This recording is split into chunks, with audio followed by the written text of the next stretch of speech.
السلام علیکم اسٹوڈینٹس، آج کا احادیث کا جو ٹاپک چل رہا ہے اس میں حدیث نمبر 16 بسم اللہ الرحمن الرحیم۔ حدیث نمبر 16 ہے للصائمی فرحتانی فرحات عند افطارہ و فرحات عند لقاء ربہ۔ للصائمی روزہ دار کے لیے، لی واسطے یا کے لیے، صائمی روزہ دار، صوم روزہ، صائم روزہ رکھنے والا۔ للصائمی روزہ دار کے لیے فرحتانی دو خوشیاں، فرحاتو ایک خوشی عند افطارہ اس کے افطار کے وقت، و فرحاتو اور ایک خوشی عند لقاء ربہ اپنے رب سے ملاقات کے وقت۔ روزہ دار کے لیے دو خوشیاں ہیں، ایک خوشی اس کے افطار کے وقت اور ایک خوشی اپنے رب سے ملاقات کے وقت۔ تو بیٹا میں نے آپ کو ساتھ حدیث نمبر جو 15 کی تھی وہ بھی روزہ کے متعلق تھی، جس میں آپ صلی اللہ علیہ وسلم نے فرمایا تھا کہ جس نے ایمان اور رجب کی نیت سے رمضان کے روزے رکھے اور اس کی راتوں میں قیام کیا تو اللہ تعالیٰ نے اس کے پہلے گناہ بخش دیے۔ اب یہ حدیث بھی رمضان کی یا روزوں کی اہمیت کے متعلق ہے۔ اس میں تھا گناہ بخش دیے گئے، اس میں اب دو چیزوں کا ذکر کیا گیا ہے کہ روزہ دار کے لیے دو خوشیاں، ایک خوشی دنیاوی اور ایک خوشی اخروی۔ دنیاوی خوشی کیا ہے کہ جب ایک بندہ، ایک مومن اللہ کے حکم سے صبح صادق سے لے کر غروب آفتاب تک کھانے پینے اور ہر لغو بات سے پرہیز کرتا ہے، تو جب وہ افطار کرنے لگتا ہے تو اللہ تعالیٰ کی نعمتوں سے فیض یاب ہوتا ہے۔ ہر وہ جائز فعل، ہر وہ جائز چیز، کھانا پینا وہ چھوڑتا ہے، جب وہ دوبارہ سے ان کی طرف راغب ہوتا ہے تو اسے خوشی ہوتی ہے کہ میں پھر سے اللہ تعالیٰ کی نعمتوں کو لے رہا ہوں یا ان سے فیض یاب ہو رہا ہوں۔ ایک خوشی تو یہ ہوتی ہے۔ دوسری خوشی سے یہ بھی ہوتی ہے ایک بندہ مومن کو کہ اللہ کا شکر ہے کہ میں نے اللہ تعالیٰ کے ایک حکم کی تکمیل کی، کہ اللہ نے مجھے جس کام کے لیے کہا تھا میں نے وہ کر لیا، کہ اللہ نے کہا تھا کہ صبح صادق سے لے کر غروب آفتاب تک تم نے کھانے پینے سے رکنا، گالی گلوچ نہیں دینی، لڑائی جھگڑا نہیں کرنا، کسی کے ساتھ کوئی ایسی بات نہیں کرنی جو کسی کے دل آزاری کا باعث ہو، یعنی بے شمار اس پر پابندیاں عائد ہو جاتی ہیں۔ تو اس کے لیے وہ خوشی کا مقام ہوتا ہے کہ اللہ کا شکر ہے کہ میں نے ان تمام چیزوں سے منہ موڑے رکھا جس سے اللہ تعالیٰ نے مجھے منع فرمایا تھا۔ ایک تو یہ ہوگی خوشی۔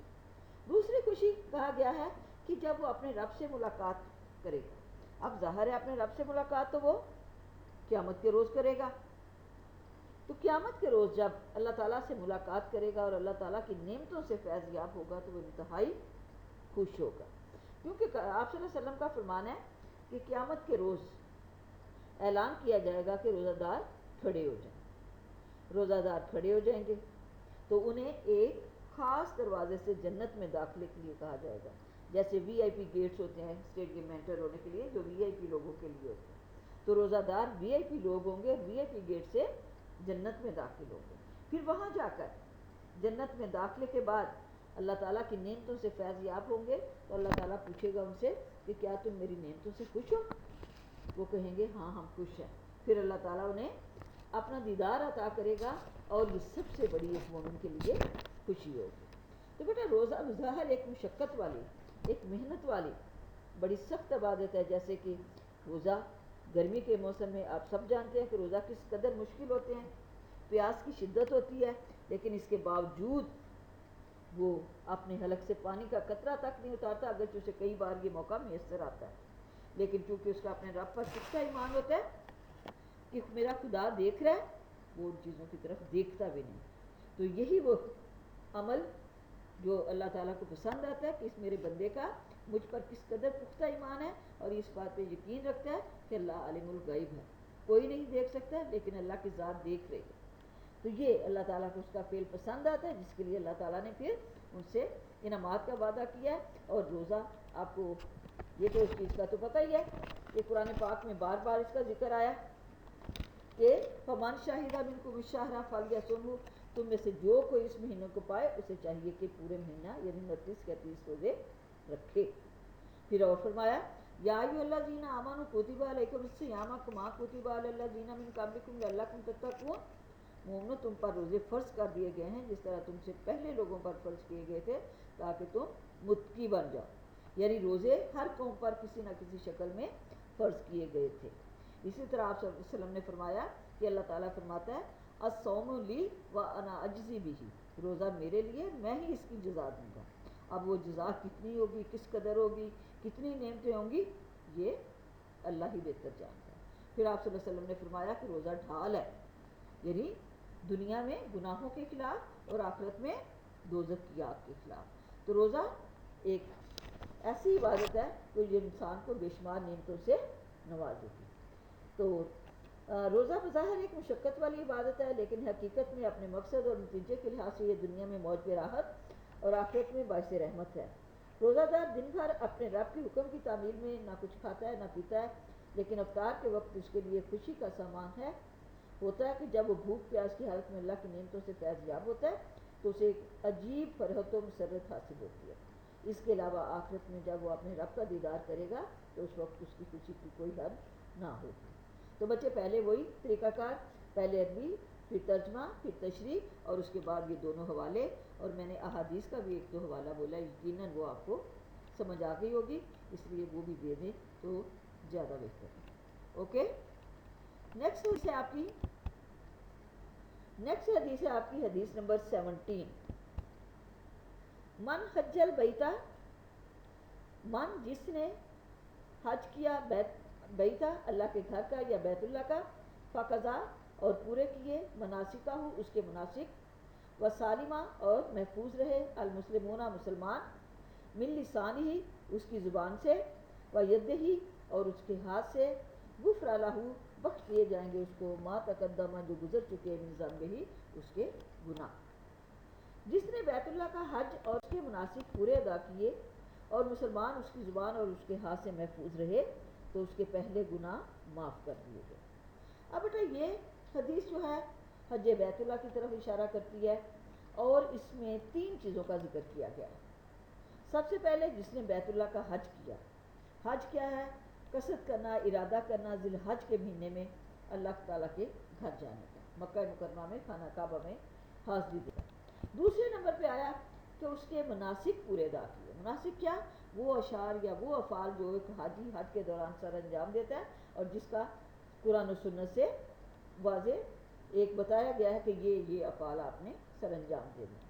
تیسری شرط کہ اتنے جمع غفیر میں، اتنے عظیم الشان اجتماع میں اپنی زبان اور اپنے ہاتھ کو قابو میں رکھنا، کنٹرول میں رکھنا، نہ کسی کی زبان سے دل آزاری کرنا، نہ کسی کو ہاتھ سے کوئی تکلیف دینا۔ تو آپ صلی اللہ علیہ وسلم کا فرمان ہے کہ جس نے اس طرح سے حج کیا اس کے پہلے گناہ معاف کر دیے گئے۔ اب حج بیت اللہ کہ حج میں مناسک کا ذکر آیا، تو مناسک کیا ہے؟ پہلے بھی میں نے بتایا کہ مناسک وہ افعال ہیں جو ایک حاجی حج کے دوران سر انجام دیتا ہے۔ وہ کون سے ہیں؟ سب سے پہلے احرام وہ لباس جو ایک حاجی حج کے دوران پہنتا ہے۔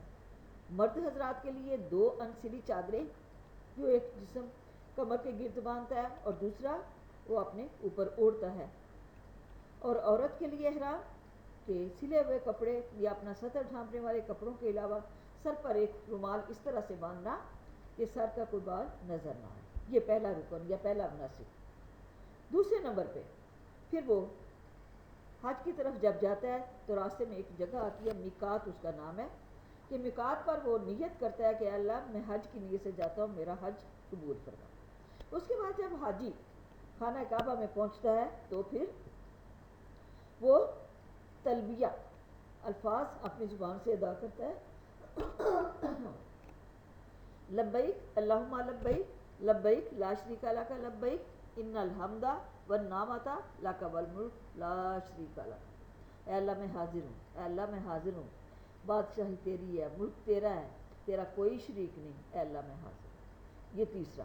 پھر اس کے بعد حاجی خانہ کعبہ کے گرد حجر اسود سے لے کر حجر اسود تک 7 چکر لگاتا ہے، اور 7 چکروں کا مجموعہ طواف کہلاتا ہے۔ طواف، توئے واؤ الف فے طواف کہلاتا ہے۔ اس کے بعد حاجی حجر اسود کا بوسہ دیتا ہے، اسے ہم نام دیتے ہیں استلام کا، الف سین تے لام الف لام میم استلام کا۔ اس کے ساتھ ہی پھر حاجی خانہ کعبہ میں موجود دو سائڈ پہ دو پہاڑیاں صفا اور مروہ ہے، ان کے درمیان 7 چکر دوڑتا ہے جسے ہم نام دیتے ہیں سعی۔ اس کے بعد حاجی خانہ کعبہ میں قیام کرتا ہے اور ہر روز طواف اور دوسرے افعال سر انجام دیتا ہے، اور پھر 8 ذی الحج کو حاجی خانہ کعبہ سے نکلتا ہے اور منا میں پہنچ جاتا ہے، اور رات وہاں قیام کے بعد صبح 9 ذی الحج کو وہ عرفات کے میدان میں پہنچتا ہے، اور یہی دراصل فریضہ ہے۔ حاجی عرفات کے میدان میں جاتا ہے اور وہاں سارا دن اللہ کی تسبیح، اللہ کی حمد و ثنا بیان کرتا ہے اور امام صاحب کا خطبہ سنتا ہے، اور اس کے بعد پھر حاجی امام صاحب کے ساتھ ظہر اور عصر کی نماز ادا کرتا ہے۔ دراصل حج کا یہ رکن سب سے اہم ہے۔ جو شخص خانہ کعبہ گیا، سارے افعال سر انجام دیے، لیکن عرفات کے میدان میں قیام نہ کیا تو اس کا حج نہیں ہو سکتا۔ اس کے بعد حاجی جیسے ہی عصر کی نماز ادا کرتا ہے تو انہوں نے سورج غروب ہونے سے پہلے پہلے عرفات کے میدان کو چھوڑنا ہوتا ہے اور مزدلفہ پہنچنا ہوتا ہے۔ پھر حاجی رات کو مزدلفہ پہنچتا ہے، کھلے آسمان تلے رات گزارتا ہے، اور صبح وہ منا کا مقام ہے وہاں آ کر ایک بڑے شیطان کی رمی کرتا ہے۔ رمی کیا ہے؟ شیطان کو 7 کنکریاں مارنا۔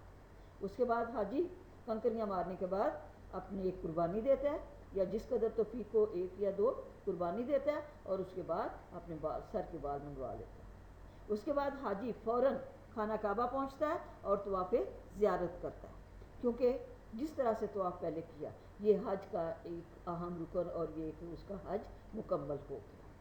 اس طرح حج جس نے بھی اس طرح سے کیا، دراصل اللہ تعالیٰ نے اس کے گناہ معاف کر دیے، جیسے کہ حج جو ہے ایک مسلمان پر زندگی میں ایک مرتبہ فرض ہے، اور جو کوئی اس طریقے سے پھر حج کرے گا اس کے متعلق آپ صلی اللہ علیہ وسلم کا فرمان ہے کہ جو شخص حج کر کے لوٹتا ہے تو وہ اس طرح گناہوں سے پاک ہو جاتا ہے جس طرح اس دن تھا جس دن وہ اپنی ماں کے گھر پیدا ہوا تھا۔ تو لہٰذا حج کے دوران صبر، تحمل، عفو و درگزر اور اصرار سے کام لینا ضروری ہے۔ اپنے کسی مسلمان بھائی کی دل سے زیر آزاری نہ کی جائے، نہ ہاتھ سے اس کو تکلیف پہنچائی جائے۔ اس حدیث میں یہی بات کہی گئی ہے جو حج اس اہتمام سے کیا جائے گا اس کے نتیجے میں انسان کے پچھلے تمام گناہ معاف کر دیے جائیں گے۔ اللہ تعالیٰ فرماتا ہے وَلِلَّهِ عَلَى النَّاسِ حِجُّ الْبَيْتِ مَنِ اسْتَطَاعَ إِلَيْهِ سَبِيلًا، کہ لوگوں پر اللہ کا حق یہ ہے کہ جو کوئی اس راہ کی قدرت رکھتا ہو وہ بیت اللہ کا حج کرے۔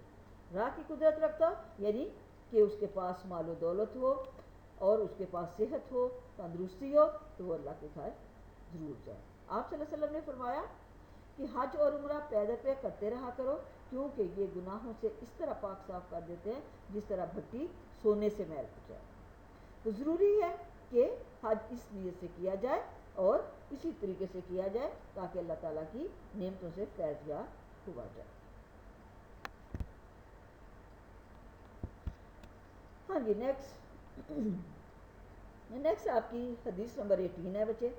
من جس نے ایک بار جس کے یا ایک بارات غبارہ آلود ہوئے، قدمہ ہو اس کے قدم، فی سبیل اللہ اللہ کی راہ میں، حرمہ اللہ حرام کر دیا اس کو اللہ نے النار آگ پر۔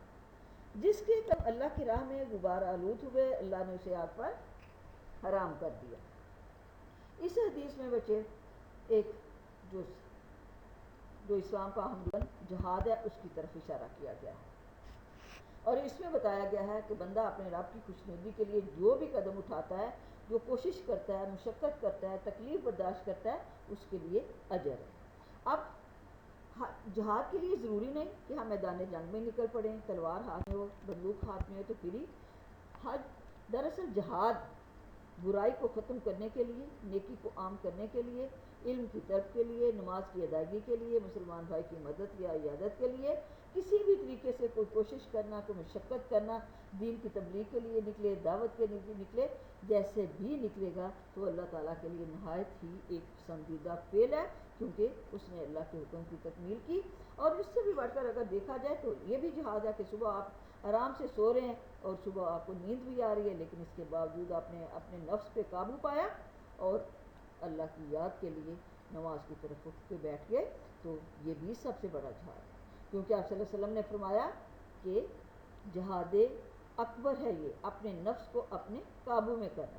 کیونکہ ایک بار آپ صلی اللہ علیہ وسلم ایک غزوہ سے واپس آ رہے تھے، تو آپ صلی اللہ علیہ وسلم نے صحابہ سے فرمایا ہم جہاد اصغر سے جہاد اکبر کی طرف جا رہے ہیں۔ تو صحابہ بڑے حیران ہوئے کہ یہ جہاد اصغر کا کیا، جہاں ہماری جان کو خطرہ تھا، سب کچھ تھا۔ تو آپ صلی اللہ علیہ وسلم نے فرمایا ہاں جہاد اکبر یہ ہے کہ آپ اپنے نفس کو کنٹرول میں کریں، اپنے پہلے نفس کو مارنا جو ہے سب سے بڑا جہاد ہے۔ اور اگر دیکھا جائے تو بیٹا ساری عبادات، نماز، روزہ، زکوٰۃ، حج، ساری جہاد کی تیاری ہے۔ نماز اپنے نفس کو کنٹرول میں کرنا، اللہ کی طرف آنا۔ زکوٰۃ کیا ہے؟ سارا سال اپنی محنت سے کمایا، مال کی محبت کو پیچھے کرتے ہوئے اللہ کی محبت کے لیے اللہ کے بندوں پر جتنا حصہ اللہ نے کہا وہ خرچ کر دینا۔ روزہ کیا ہے؟ کہ پورا دن بھوکے پیاسے رہ کر اس بات کا ثبوت دینا کہ اللہ کا حکم یہ ہے۔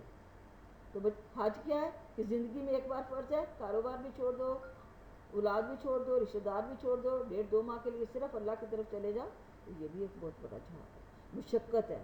حج کیا ہے؟ بہت بڑی مشقت ہے۔ تو اسی لیے کہا گیا کہ جو اللہ کی راہ میں اس طرح کا قدم وارد کرتا ہے تو اللہ نے اسے آگ پر حرام کر دیا۔ قرآن پاک میں بھی بار بار اس کا ذکر آیا ہے، اور اللہ تعالیٰ فرماتا ہے وَجَاهِدُوا فِي سَبِيلِهِ لَعَلَّكُمْ تُفْلِحُونَ، اور اس کی راہ میں جہاد کرو تاکہ تم کامیاب ہو جاؤ۔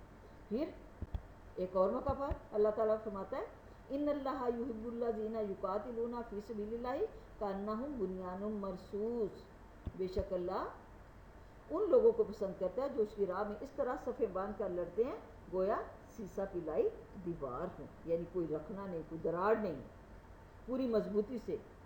پھر اللہ تعالیٰ ایک موقع پر فرماتا ہے کہ والذین یقاتلون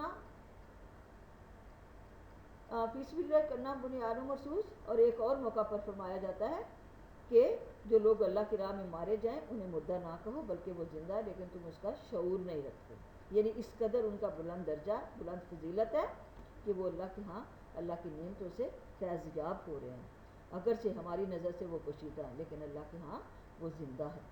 تو بیٹا یہ حدیث پوری کی پوری ایک طرح سے انسان کو اس بات پر آمادہ کرتی ہے کہ انسان اللہ کے دین کی تبلیغ کے لیے نکلے اور اس کے ہر قدم پر نکلے، اور اگر کوئی مسلمان جہاد فی سبیل اللہ کے عزم سے چلے تو یہ اس کا ایسا پسندیدہ عمل ہے کہ اس راستے میں اس کے غبار آلود ہونے والے قدموں کی وجہ سے اللہ تعالیٰ جہنم کی آگ اس پر حرام کر دیتا ہے۔ آپ صلی اللہ علیہ وسلم کی حدیث مبارکہ ہے کہ اگر کوئی شخص ایک دن کی چوکیداری کرتا ہے تو وہ دنیا اور اس کی تمام نعمتوں سے بہتر ہے۔ میرا خیال ہے کلیئر ہو گیا ہوگا۔ تو اس کے بعد بیٹا آ رہی ہوں میں حدیث نمبر 19 پہ۔